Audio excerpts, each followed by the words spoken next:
The real tragedy today is this.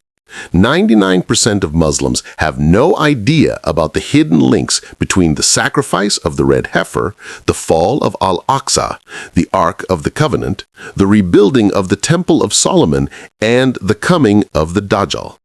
And even worse, most people dismiss it as nothing more than a rumor. But wait, before you brush this aside, there are certain facts that we must know. Because once you see the pieces, the entire picture becomes terrifyingly clear. The Temple of Solomon. Long ago, Allah commanded Prophet Solomon, peace be upon him, to build a house of worship. With the help of jinn, he raised what became known as Bayt al-Maqdis, the temple. People faced it in prayer, entered it for worship, and in its deepest chamber rested the most sacred treasure, the Ark of the Covenant, Tabut al-Sakinah. But corruption came. The children of Israel outwardly prayed, but inwardly rebelled. They sinned without remorse, rejected prophets, and mocked divine commands, so Allah's wrath fell upon them. Their faces were deformed into apes and swine, and they were cursed. Twice the temple was destroyed. Today, only one remnant remains, what Jews call the Western Wall, or the Wailing Wall, where they weep and pray for the return of their lost glory. The Ark of the Covenant. This was no ordinary chest.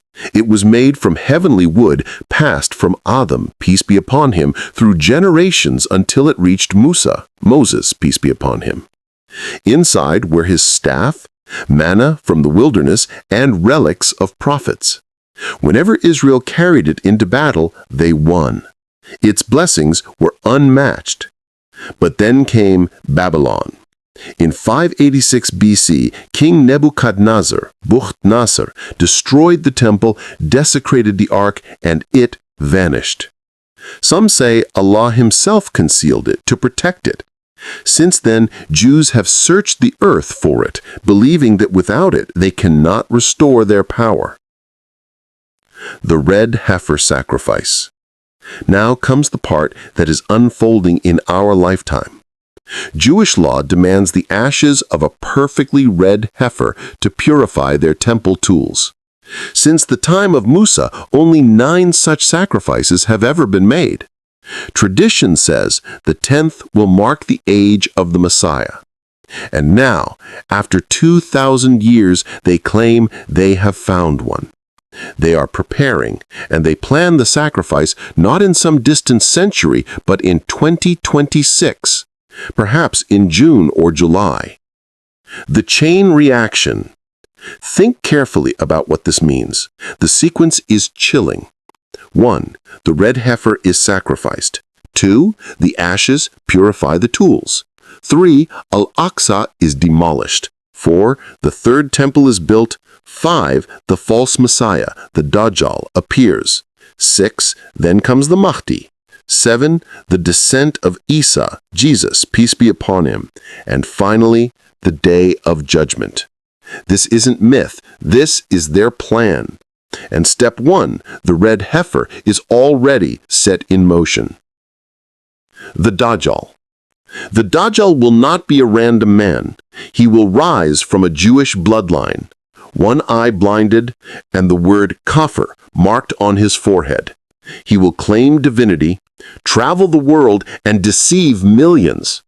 Only Mecca and Medina will resist him. And his greatest followers? The Jews who await him as their Messiah. His power will be fueled by devils.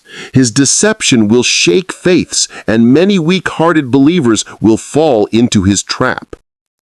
The shield against his fitnah. This is why the prophet warned us.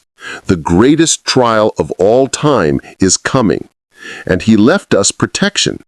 The first 10 and last 10 verses of Surah Al-Kahf.